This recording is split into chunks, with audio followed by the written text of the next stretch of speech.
ఆత్మ అనేది గాలిలో తేలదు, అగ్నిలో కాలదు, నీటిలో నానదు అని చెప్తారు అంటే కదండి. ఉపమానాలు చెప్పారండి. ఎందుకంటే అండి, ఇప్పుడు ఆకాశం ఉందండి, ఆకాశవద్ వాయువు, వాయోరగ్ని, అగ్నిరాభ అని చెప్పుకున్నాం కదా. ఆకాశం ఎలాగుంది? ఖాళీ, అంటే శూన్యం, నిరాకారం. మిగతా అన్ని వస్తువులు. అట్టి మాదిరిగా ప్రకృతి అంతా వస్తుజనితం.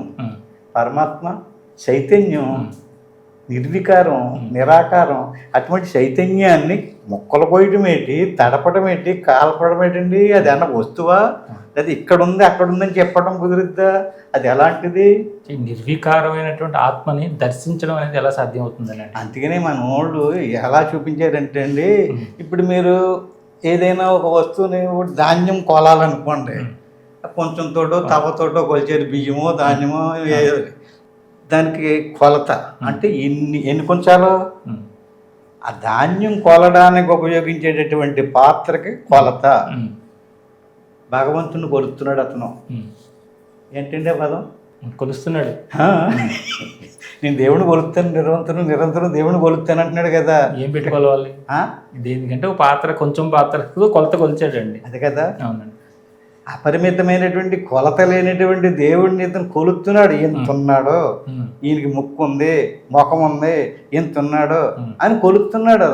కొలత అన్న దానికి అవతారము. కొలత అనేటువంటిది ఇంత పెద్ద ధాన్యపు రాశి నుంచి కొంచెంతో కొంచెం తీసుకొచ్చి ఇదే మొత్తం అంతా ధాన్యం రాశి అన్నాడు అనుకోండి, ఏమంటారు దాన్ని?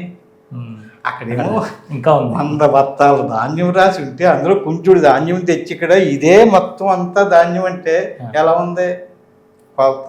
ఈ కొలతకి అంతే అంతేంది నీశం. ఈ కొలత, ఈ కొంచెడు ధాన్యం కొలత నీశం. కొలత లేనటువంటి రాశి అని నీశమైంది కదా అది. అంటే కొలత ఎక్కడైతే ఉందో దానికి అవతారం అని పేరు. అవతారం అంటే నీశమైన కొలత. సరే, కొంచెం తీసేయండి, కొంచెంలో ఉన్న ధాన్యాన్ని, అక్కడ ఉన్నటువంటి ధాన్యాన్ని చూడండి. ఇది అది ఒకటే. తత్వము, తత్వమసి రెండు ఒకటే. అసి అంటే రెండు ఒకటే. కొంచెంలో ఉన్న ధాన్యము, ఆ రాశిలో ఉన్న ధాన్యము ఒకటే. అదేంటండి, ఇదేమో కొంచెం కొలత కదా, కొలత తీసేవయ్యా, కొలత తీసేయి. అప్పుడు ఏమైంది? అట్టి మాదిరిగా దేవుడు కొలత, ఉపాధి. అవ్యక్తం వ్యక్తి మా పన్నం మన్యంతే మాం అబద్ధ. ఈ బుద్ధి లేని వాళ్ళు అందరూ నన్ను అలాగే కొలుస్తున్నారు అన్నటువంటి 27వ శ్లోకంలో 7 వచ్చాయి. ఎందుకంటే వాళ్ళకి బుద్ధి లేదు. నేను ఎవరిని అవ్యక్తం, వ్యక్తం కాదు, రూపం కాదు, అది నిర్వికారమైనటువంటి ధాన్యపు రాశి. అలాంటి నా రాశిని పట్టుకుని అవ్యక్త వ్యక్తి మా ఆపన్నం, ఒక వ్యక్తిగా ఆపన్నం చేశారు. ఎవరు చేశారు? నన్ను. ఆ బుద్ధయ్య, బుద్ధి లేదు అంటే ఏం తీసుకోవాలి? ఉపాధిని కాదు, కొంచాన్ని కాదు, తవ్వను కాదు తీసుకోవటం. తవ్వలో ఉన్నటువంటి ఏ తక్కువ, కొంచెంలో ఉన్నాయి కొంచెం ఇంకా ఎక్కువ. అట్టి మాదిరిగా ఉపాధుల్లో ఉన్నటువంటి చైతన్యాన్ని తీసుకోండి, ఉపాధులను వదలండి. అప్పుడు చైతన్యం సాక్షాత్ బ్రహ్మమే. అహం బ్రహ్మస్మి. ఇప్పుడు మీరు నేను బ్రహ్మముని ఎక్కడన్నారా? దీన్ని అనకూడదు. అది ఇవన్నీ దాటిపోయాక అన్నిటికీ ఆధారంగా, అన్నిటికీ సాక్షిగా అధిష్టానమైనటువంటి ఏ చైతన్యం ఉందో అది నేను. అది కొలతలేదు.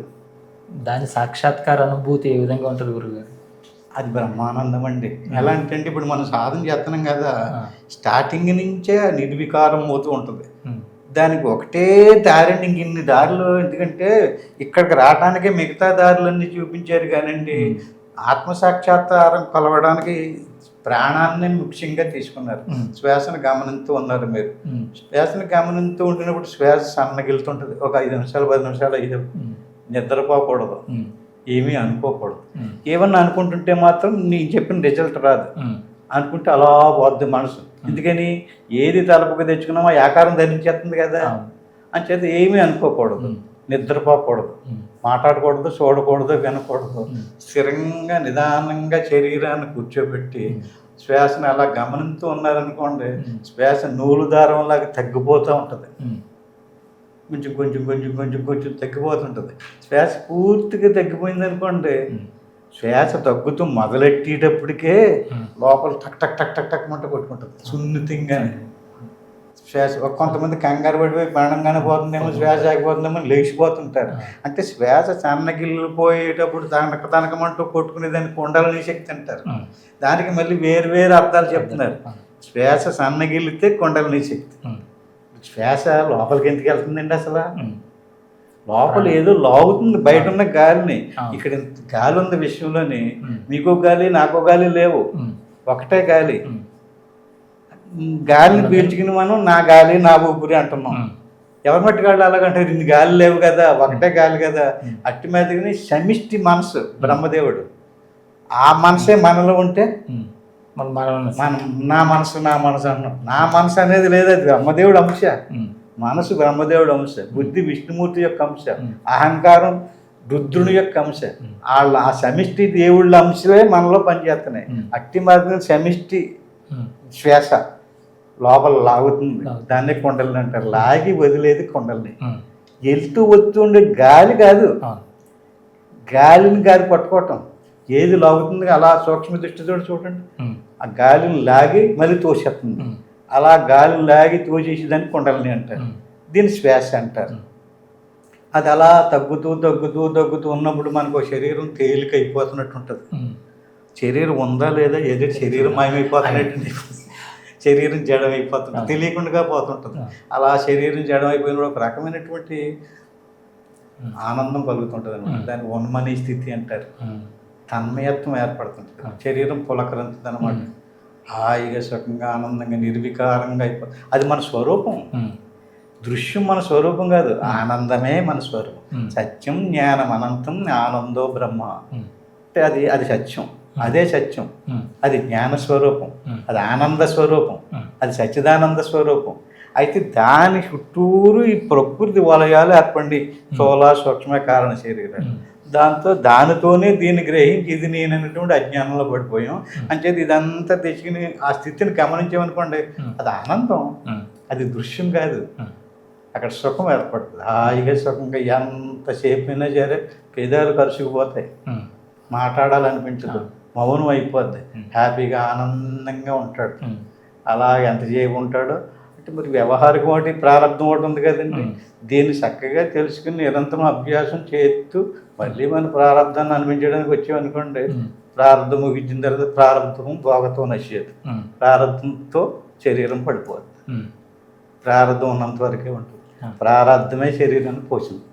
ఈ ఆత్మని తెలుసుకోవడం అనేది దీని దర్శనం కదండి. ఆ స్థితిలో మనం ఉండడం ఆనందమైన తెలుసుకుని ఆత్మ సాక్షాత్కారం పొంది ఇంకా అంతకంటే లాభం ఏంటండి? అన్ని లాభాలకి అదే కదా లాభం. ఇన్ని కోట్ల జనములు వస్తున్నారు వెళ్తున్నారు, ఏది తెలుసుకోవట్లేదు, దీన్ని తెలుసుకుంటున్నారు. కానీ దీనికి మూలంలో ఏది ఉందో అది తెలుసుకోవట్లేదు కదా, ఈ అధిష్టానాన్ని. దాన్ని ఆశ్రయించుకుని అన్నీ పనిచేస్తున్నాయి. అది చైతన్యం. ఇంక దాని అంతటి లాభం ఇంకోటి ఏమీ లేదు. అసలు మనం ఈ చేస్తున్నటువంటి కర్మలు కరెక్టా కాదా, లేకపోతే అసలు ఈ సంసార జీవితం ఇలాంటి వస్తాయి? నీకు ఒక రకంగా అన్ని అవగాహనకు వచ్చేస్తాయండి, ఎవ్వరూ చెప్పక్కర్ లేకుండానే. ఎందుకంటే మేము దేన్ని పట్టుకున్నాం, సత్యాన్న అసత్యాన్న మిథ్యన. ఇక్కడ సత్యము అసత్యము మిథ్య 3 పదాలు వాడాను. సత్యం అంటే ఏంటి? ఎప్పటికీ ఉండేది.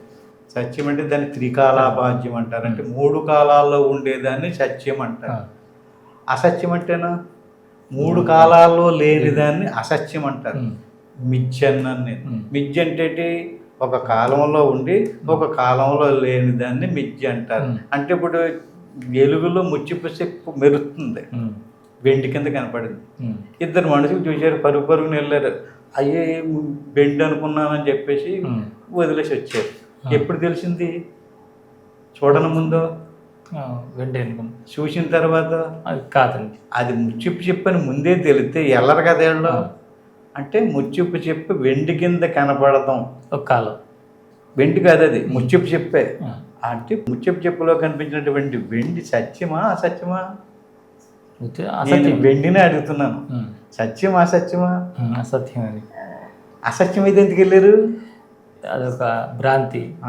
అసత్యం కాదు, సత్యము. ఏది? వెండి సత్యమా? కాదు. అసత్యమా? అసత్యము కూడా కాదు. అసత్యం అయితే మీరు వెళ్ళరు. అదొక సత్యం అయితే పర్వాలేదు తెచ్చేసుకుంటాం. సత్యము కాదు అసత్యము కాదు, మరి ఏమంటారు దాన్ని? మిథ్య. సత్యము కాదు అసత్యము కాదు. ఉమ్. ఈ జగత్ అంతా కూడా సత్యము కాదు అసత్యము కాదు, ఉమ్. ఇదంతా మిథ్య. ఉమ్. కానీ మిథ్య ఉమ్. ఉన్నట్టు కనపడుతుంది, అట్టు కాదు. కానీ మన శరీర ప్రాణ మానసాదులన్నీ కూడా భ్రాంతితో ఉన్నట్టుగా సత్యం కింద కనపడుతున్నాయి. ఉమ్. ఇది సత్యం కాదు, ఇదంతా మిథ్య. ఇది మిథ్య అని తెలుస్తుంది అంతే. అక్కడికి వెళ్ళి అయ్యో ఇది ముచ్చపు చెప్ప వెండి కాదు అని తెలిసినట్టుగా నేను అనాత్మను కాదు నేను ఆత్మనే అని తెలుస్తుంది. ఆత్మ సాక్షాత్కారమైన అప్పుడు ఏం పోతుంది? మిథ్య పోతుంది. ఉమ్. వస్తువు పోవట్లేదు, వస్తువు అట్లానే ఉంటుంది. ఉమ్. వస్తువు ఏమీ నశించదు, మన స్వరూపం నశించదు, స్వరూపం స్వరూపంగానే ఉంటుంది. Hmm. కానీ మన ప్రారంధం అనిపించడానికి వచ్చింది ఉంది కదా, అవునండి. దాన్ని పోషించుకోవడానికి సంబంధించింది ప్రారంధం ఉంది కనుక అది పోషిస్తూనే ఉంటుంది. దానికి సంబంధించి కూర్చుని లేకనన్నా సరే లేపి శక్తి దానికే ఉంది. ఉమ్. సాధనలోకి వెళ్ళి సమాధిలో నుంచి తీసుకొచ్చి శక్తి కూడా ప్రారంధానికి ఉంది. ఉమ్. చేత మన చేత మన కర్మఫలాలను పూర్తి చేసేదాకా ఉమ్. ఆ సిస్టమ్ నిర్ణయం చేసుకునే కదా వచ్చాడు. మరి ఆ. అంచేత ఇవన్నీ యథాతథంగా కర్మలో సుఖాలు దుఃఖాలు మామూలే. వదిలేయటాలు గట్ట కాదు, ఆ. బట్టలు ఓడ తీసుకుని ఈదుల మీద తీరడం గట్ట జ్ఞానం కాదు. ఆ. జ్ఞానం అంటే జ్ఞానమే. ఉమ్. సత్యమా అసత్యమా మిథ్య. మిథ్య తెలుసుకోవటమే. దాన్ని మీరు ఇందాక విచారణ అన్నారు కదా, ఉమ్. విచారణే ఉమ్. అన్నిటికీ మూలం. ఎక్కడ విచారణ లేదో అక్కడ కర్మకాండ వల్ల కాదు, ఉపాసన కాండ వల్ల కాదు, ఉమ్. విచారణలోనే గొప్ప స్థితి. ఉమ్.